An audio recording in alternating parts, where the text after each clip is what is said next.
بسم اللہ والحمد للہ والصلاة والسلام علی رسول اللہ وبعد۔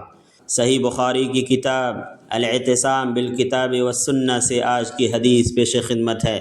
عن انس بن مالک رضی اللہ عنہ ان النبی صلی اللہ علیہ وسلم خرج حین زاغت الشمس فصلى الظہر فلما سلم قام على المنبر فذكر الساعة وذكر أن بين يديها أمورا نظاما ثم قال من أحب أن يسأل عن شيء فليسأل عنه فوالله لا تسألوني عن شيء إلا أخبرتكم به ما دمت في مقامي هذا.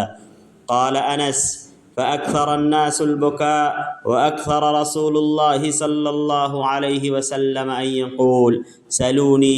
فقال أنس فقام إليه رجل فقال أين مدخلي يا رسول الله؟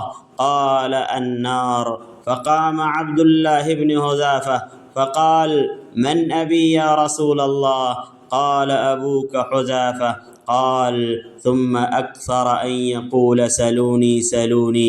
فبرك عمر على ركبتيه فقال رضينا بالله ربا وبالإسلام دينا وبمحمد رسولا. قال فسكت رسول الله صلى الله عليه وسلم حين قال عمر ذلك ثم قال رسول الله صلى الله عليه وسلم والذي نفسي بيده لقد عرضت علي الجنة والنار آنفا في عرض هذا الحائط وأنا أصلي فلم أرك اليوم في الخير والشر.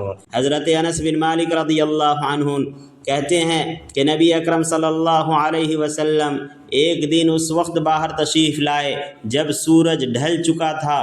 پھر آپ صلی اللہ علیہ وسلم نے ظہر کی نماز پڑھائی۔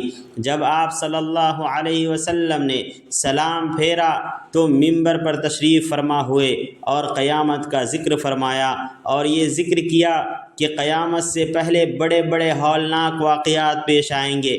پھر آپ صلی اللہ علیہ وسلم نے فرمایا جو شخص مجھ سے کسی چیز کے بارے میں پوچھنا چاہتا ہے وہ پوچھ لے۔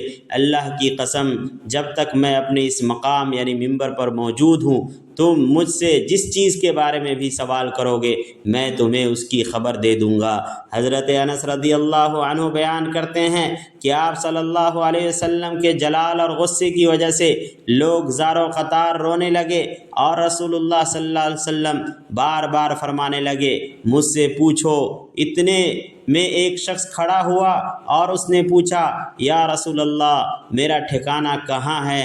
آپ صلی اللہ علیہ وسلم نے فرمایا جہنم میں۔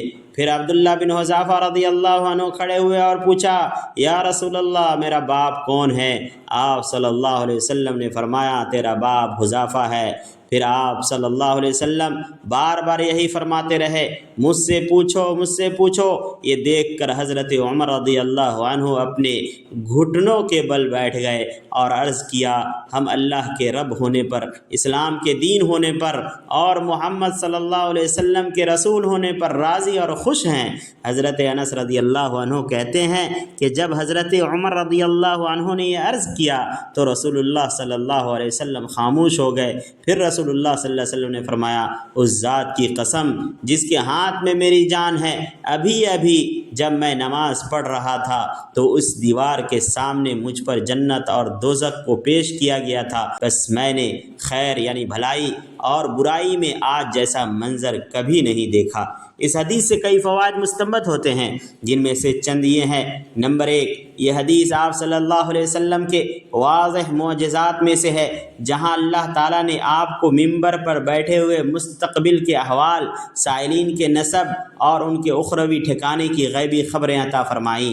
نمبر 2 جنت اور دوزخ اس وقت بھی موجود ہیں اور مادی طور پر پیش کی بھی جا سکتی ہیں جیسا کہ اللہ کے نبی صلی اللہ علیہ وسلم کو نماز کے دوران دیوار پر ان کا مشاہدہ کروایا گیا۔ جنت اور دوزخ کو دیوار پر آپ صلی اللہ علیہ وسلم کو دکھلایا گیا۔ یہ آپ صلی اللہ علیہ وسلم کی خصوصیت میں سے ہے کہ اللہ تبارک و تعالیٰ جب جو چیز چاہے اللہ کے نبی صلی اللہ علیہ وسلم کو دکھا دیتا۔ نمبر 3 اس حدیث سے غیر ضروری اور فتنہ انگیز سوالات کی ممانعت کا بھی پتہ چلتا ہے۔ نمبر 4، اس حدیث سے یہ بھی پتہ چلتا ہے کہ حضرت عمر رضی اللہ تعالیٰ عنہ کتنے ذہین تھے اور ان کی فہم و فراست دین کے معاملے میں کتنا زیادہ تھا کہ جیسے ہی اللہ کے نبی صلی اللہ علیہ وسلم کے چہرے پر غصے کا آثار دیکھے انہوں نے فوراً کہا کہ ہم اللہ کے نبی صلی اللہ علیہ وسلم سے خوش ہیں، دین اسلام سے خوش ہیں، ہم ان تمام چیزوں سے راضی ہیں، ہمیں بیکار کے سوالات کی ضرورت نہیں ہے، جس کو سن کر کے اللہ کے نبی صلی اللہ علیہ وسلم خاموش ہو جاتے ہیں اور اپنے غصے کو کم کر لیتے ہیں۔ واللہ اعلم وصلی اللہ وسلم علی عبدہ ورسولہ نبینا محمد وآلہ وصحبہ اجمعین۔